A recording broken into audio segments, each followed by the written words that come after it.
है आपका मेरे इस प्यारे चैनल द इंडियन एकेडमी पे। ये है आपका सेट 37। ठीक है, मैंने ऑलरेडी 36 या 37 या 38 होगा। ठीक है, ये 38 होगा, यानी कि मैंने 38 अभी तक प्रीवियस ईयर पेपर आपके एमटीएस का सॉल्यूशन करा दिया है, दे दिया है। अगर आप मेरे चैनल पे नए हैं तो आप सारा पहले देख लीजिए। उसके बाद आपको आप जब भी अगर इतना सारा मार लोगे ना 37-38 सेट, उसके बाद आपको सारा सेट जो है ना बहुत ईजी लगेगा, क्योंकि क्वेश्चन बहुत रिपीट कर रहे हैं, उससे रिलेटेड पूछे जा रहे हैं। इसलिए आप क्या करो कि जितने भी वीडियो अपलोड हो चुके हैं उसको पहले देखो, सारे जीके को याद करो। ठीक है, और आप पैटर्न को एनालाइज करो कि किस टाइप से एमटीएस में क्वेश्चन किए जाते हैं। तो चलिए स्टार्ट करते हैं। कह रहा है कि 2011 की जनगणना के अनुसार भारत में किस राज्य का जनसंख्या घनत्व सबसे अधिक है। देखिए, इसमें भी ये कह रहा है ना कि किस राज्य का सबसे अधिक जनसंख्या घनत्व है। तो मेरे भाई आपका तमिलनाडु, उत्तर प्रदेश, पश्चिम बंगाल या बिहार। तो बिहार का आपका सबसे ज़्यादा जनसंख्या घनत्व है। ठीक है, बिहार। तो ऑप्शन 4 आपका सही हो जाएगा। चलिए, अब यहाँ पे कह रहा है कि अच्छा ये बताइए कि सबसे ज़्यादा जनसंख्या घनत्व, ठीक है, यूटी में यानी केंद्र शासित प्रदेश में किसका है। तो आपका दिल्ली का है। ठीक है, चलिए, अगर ये पूछे पूछे आपसे कि किस स्टेट में सबसे कम जनसंख्या घनत्व है, तो सबसे कम जनसंख्या घनत्व किस स्टेट में आपका। तो अरुणाचल प्रदेश में। ठीक है, अरुणाचल प्रदेश में।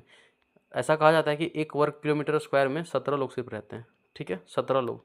चलिए, और ये अगर आपसे कहे कि सबसे कम आपका जनसंख्या घनत्व किस यूटी में है, यानी केंद्र शासित प्रदेश में है, तो कौन सा हो जाएगा आपको। तो अंडमान निकोबार द्वीप समूह। ठीक है, अंडमान निकोबार द्वीप समूह। चलिए, आप ये फैक्ट याद रखिएगा, क्योंकि जनगणना से बहुत टॉपिक कर चुका है। आप देखेंगे होंगे कि हर एक सेट में आपका जनगणना से क्वेश्चन आ रहे हैं।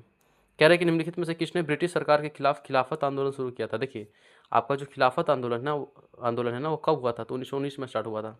और क्यों हुआ था, क्योंकि द्वितीय विश्व युद्ध के बाद, यानी जब द्वितीय विश्व सॉरी आपका फर्स्ट विश्व युद्ध खत्म हुआ था 1918 में। ठीक है, 14 से 18। तो आपका जो खलीफा का जो पद है ना, जो कि मुस्लिमों का सबसे बड़ा पद होता है। ठीक है, तो उसको हटाने की बात अंग्रेज ने कर दी थी, उसको हटा दिया था खलीफा के पद को। तो उसी के विरोध में जो है भारत के मुसलमान जो हैं वो खिलाफत आंदोलन स्टार्ट किए थे। ठीक है, तो भाई उसका सपोर्ट महात्मा गांधी भी किए थे ना। तो आपका यहाँ पे भारत के दो जो मुख्य आपके आंदोलन में शामिल हुए थे, जो लीड कर रहे थे, वो कौन थे आपके। तो शौकत अली और मोहम्मद अली। ठीक है, ऑप्शन 2। चलिए, अब कह रहे हैं कि निम्नलिखित में से किस देश की आधिकारिक भाषा सिंहली है। तो भाई बहुत सिंपल है, आपका आपका नाइबरिंग कंट्री है श्रीलंका। ठीक है, चलिए, सिंहली है। अब है कि निम्नलिखित में से किस नृत्य गुरु को वर्ष 2000 में पद्म विभूषण मिला, यानी किस नृत्य गुरु को। तो भाई इसमें नृत्य गुरु को आपको 2000 में पद्म विभूषण मिला। तो ये हैं आपके केलुचरण महापात्रा, जो कि कहाँ के आपके नर्तक हैं ये। तो ये हैं आपके उड़ीसा के ना। चलिए, क्योंकि लास्ट में आपका पात्र लगा हुआ है, तो पात्रा जो है ना वो उड़ीसा का टाइटल है, मैं आपको कई बार बता चुका हूँ। चलिए, बिरजू महाराज कहाँ के हैं। महाराज टाइटल कहाँ का होता है आपका, कथक, जो कि यूपी का है। ठीक है, चलिए, अब कह रहे हैं कि निम्नलिखित में से किस लेखक ने कामायनी, ध्रुव स्वामिनी, कंकाल, तितली, स्कंदगुप्त, लहर और ममता लिखी है। तो देखिए, आपका जितना सारा बुक है ना वो किसने लिखा है, तो आपका जयशंकर प्रसाद ने। ठीक है, ऑप्शन ए। चलिए, अब कह रहा है कि राष्ट्रपति के कार्यों के निर्वहन में सहायता और सलाह देने के लिए प्रधानमंत्री के नेतृत्व में एक क्या होगा। देखिए, आर्टिकल 74 जो होता है ना वो क्या कहता है कि राष्ट्रपति को सलाह देने के लिए, ठीक है, एक मंत्री परिषद की गठन होगी, जो कि किसके नेतृत्व पे चलेगी। तो प्रधानमंत्री के नेतृत्व पे चलेगी। ठीक है, तो भाई मंत्री परिषद की गठित होगी ना, मंत्री परिषद, आर्टिकल 74 कहता है। चलिए, जो भी राष्ट्रपति कार्य करेंगे उसमें सजेशन कौन देगा, आपका मंत्री परिषद देगा। और मंत्री परिषद को कौन नेतृत्व करेगा, आपका प्रधानमंत्री। यानी कि इनडायरेक्टली रूप से ये कहा जा रहा है कि भाई प्रधानमंत्री जो चाहेंगे वही होगा। चलिए, अब कह रहा है कि निम्नलिखित में से कौन सा कथन सही है। तो इसमें कौन सा कथन सही है भाई। तो क्लोरीन में सबसे अधिक इलेक्ट्रॉन बंधुता होती है। क्लोरीन आपका 17 होता है, तो एक लेगा। ठीक है, ये आपका सही है, बिल्कुल सही है। जो क्लोरीन में होता है ना वो इलेक्ट्रॉन की बंधुता सबसे ज़्यादा होती है। और ये ठीक है, जबकि फ्लोरीन में सबसे अधिक विद्युत ऋणात्मकता होती है। भाई ये भी सही है, आपका जो दोनों कथन है वो बिल्कुल सही है। फ्लोरीन में सबसे अधिक क्या होता है, तो आपका निगेटिव जो अथी है ना, निगेटिव एनर्जी, उसको क्या करती है, आपका जल्दी अट्रैक्ट करती है फ्लोरीन। तो फ्लोरीन में सबसे अधिक इलेक्ट्रॉन बंद, ये नहीं, ये गलत है। फ्लोरीन में सबसे अधिक इलेक्ट्रॉन नहीं, ये भी गलत है। फ्लोरीन में सबसे अधिक, यानी कि ऑप्शन तीनों ही गलत है। आपका ऑप्शन ए जो है ना वो बिल्कुल सही है। चलिए, अब कह रहा है कि किस खेल में ब्रेक, कैनन, क्यूब, पॉन्टिंग और किस शब्द जैसे सामान्य रूप का उपयोग किया जाता है। देखिए, आपका जो भी ये सारा वर्ड है ना ये आपका यूज़ किया जाता है बिलियर्ड्स में।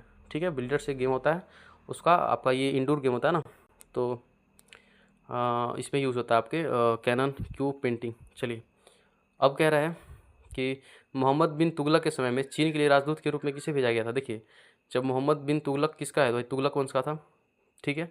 तो इसको सबसे अयोग्य शासक भी माना जाता है, क्योंकि ये दिल्ली से अपना राजधानी तो आपका दौलताबाद रख दिया था, टोकन जारी किया था, है ना। तो भाई बहुत पढ़ा लिखा शासक था, लेकिन उसको चलाने नहीं आता था।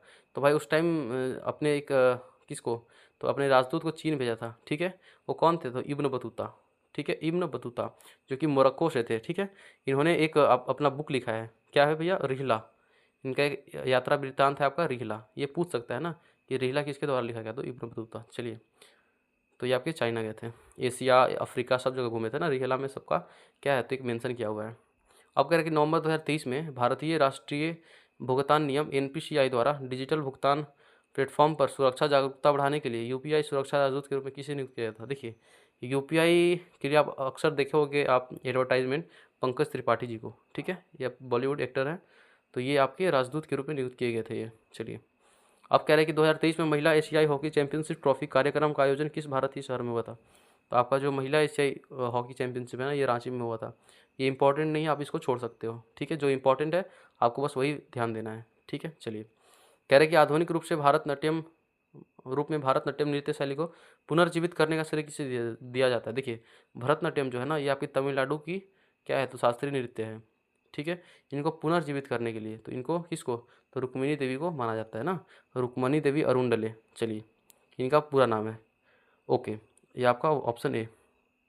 अब कह रहा है कि ग्रीक शासक सेल्यूकस निकेटर द्वारा किस भारतीय शासक के दरबार में मेगास्थनीज को राजदूत के रूप में भेजा गया था। तो ये आपके कौन थे भाई, तो चंद्रगुप्त मौर्य, क्योंकि सेल्यूकस निकेटर के समय कौन थे आपके, चंद्रगुप्त मौर्य थे। मेगास्थनीज ने भारत को 7 वर्गों में बांटा है ना, 7 सोसाइटी। चलिए, अब कह रहा है कि 1905 में एम जी रनाडे की मदद से सर्वेंट्स ऑफ सोसाइटी की स्थापना किसने की थी। देखिए, एम जी रनाडे को गोपाल कृष्ण गोखले अपना गुरु मानते थे, ठीक है, तो इन्हीं के नाम पे अपना सर्वेंट्स ऑफ इंडिया सोसाइटी की स्थापना की थी, ठीक है। चलिए, अब कह रहा है कि 25 अगस्त 2023 को किस राज्य सरकार ने राज्य भर के 31,008 सरकारी स्कूलों में पढ़ने वाले कक्षा 1 से 5 तक के छात्रों के लिए अपनी चल रही नाश्ता योजना का विस्तार किया था। आपका तमिलनाडु, ठीक है, तमिलनाडु गवर्नमेंट जो है आपका नाश्ता योजना स्टार्ट की थी। ये इंपॉर्टेंट नहीं है, आप इसको छोड़ सकते हो, कोई ज़रूरत नहीं, ये नहीं पूछेगा। अब कह रहे हैं कि टमाटर सॉस में संरक्षण के रूप में, ठीक है, यानी टमाटर सॉस को आपका प्रोटेक्शन करके रखेगा, ख़राब नहीं होने देगा, तो किस रासायनिक यौगिक का उपयोग किया जाता है।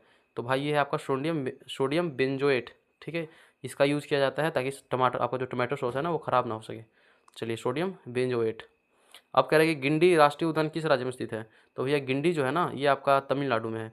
अगर आपको राष्ट्रीय उद्यान सारा याद करना हो ट्रिक से, तो मेरे चैनल पे अपलोड है, आप ये सारा देख लीजिए, आपको बहुत ही आसानी से सारा राष्ट्रीय उद्यान याद हो जाएगा, ठीक है, क्योंकि इंपॉर्टेंट है, आपको याद करना ही पड़ेगा। अब है कि किस भारतीय राज्य में हाथी की मूर्तियाँ के नाम पर गुफाएं पाई जाती है। देखिए, आपका हाथी की मूर्तियाँ के नाम पे, तो भैया एक आपका एलिफेंटा जो है ना, एलिफेंटा गुफा है, तो ये एलिफेंटा गुफा कहाँ है आपका, तो महाराष्ट्र में पड़ता है, ठीक है। चलिए, तो ऑप्शन 3। अब कह रहे हैं कि 2022-23 में भारत में रंग मध्यवर्ती और अरंडी के तेल का सबसे बड़ा आयातक देश कौन था। तो भाई आपका सबसे ज़्यादा आयात करने वाला, यानी कि मतलब आयात कर रहा है ना, निर्यात नहीं कर रहा है, अपने देश में मंगा रहा है, तो कौन सा देश था आपका, चाइना, ठीक है, वो चाइना था। चलिए, वायवीय श्वसन का क्रेब्स चक्र निम्नलिखित में से किस कोशिकांग के भीतर होता है। तो भाई आपका जो क्रेब्स चक्र है ना, ये आपका माइटोकॉन्ड्रिया में पाया जाता है, ठीक है, माइटोकॉन्ड्रिया में आपका पाया जाता है क्रेब्स चक्र। चलिए, अब कह रहा है कि जब मिट्टी का पीएच मान 7.5 से अधिक होता है। देखिए, आपका 7 जो होता है ना मानक होता है, 7 से नीचे जाओगे यानी 1 2 3 4 5 6, तो ये आपका होता है एसिड, और 7 से ऊपर जाओगे तो ये होता है बेस, ठीक है। चलिए, तो यहाँ पे क्या है, ये 7.5 है, तो यानी 7 से अधिक है, तो क्या होगा, क्षारीय मिट्टी होगा ना। चलिए, अब कह रहा है कि महाराष्ट्र का सांस्कृतिक खेल दही हांडी किस त्यौहार से जुड़ा है। देखिए, दही हांडी, दही जब हम लोग हांडी को फोड़ते हैं, ठीक है, तो वो कब फोड़ते थे, कृष्ण जन्माष्टमी में ना, क्योंकि कृष्णा जी को दही बहुत पसंद था। चलिए, अब कह रहा है कि निम्नलिखित में से किस नृत्य प्रदर्शन की शुरुआत केली कट्टू से ही होती है। तो केली कट्टू जो है तो है ना, देखिए भरतनाट्यम का बहुत बार आ चुका है आपका, तो क्या होता है, तो भरतनाट्यम का जो नृत्य प्रदर्शन है ना, उसकी शुरुआत में हम लोग अल्लाह रिपू करते हैं, अल्लाह रिपू, ठीक है, ये बहुत बार पूछ चुका है, इसलिए आप याद रखिएगा। तो ये जो आपका केली कोट्टू है ना, ये आप नाम से ही साउथ इंडियन लग रहा है, तो इसमें साउथ इंडियन सिर्फ 2 ही था, आप कथकली और भरतनाट्यम। तो भरतनाट्यम में क्या है, तो अल्लाह रिपू, तो इसका केली कोट्टू का क्या हो जाएगा, कथकली हो जाएगा। कथकली कहाँ का है भैया, तो आपका केरल का है। आपका उड़ीसा का, कथक आपका यूपी का, और ये आपका तमिलनाडु का। चलिए, तो ये आपका हो जाएगा कथकली। अब कह रहे हैं कि केंद्र सरकार को बजट को, तो केंद्र सरकार के बजट को हम लोग क्या जानते हैं, केंद्रीय बजट, सिंपल, ठीक है। चलिए अब कह रहे हैं कि किस रीट का अर्थ होता है कि हम आदेश देते हैं। तो भैया यहाँ पे नाम से देखिए, परमादेश, मैंडमस, मैंडमस जो होता है ना वो आदेश देते हैं, ये रीट बताता है। रीट देखिए 5 प्रकार का होता है, ठीक है। आर्टिकल 32। तो भाई कोई भी रीट 5 प्रकार के जारी होते हैं, कौन कौन से भाई, तो आपके एक मैंडमस तो हो ही गया।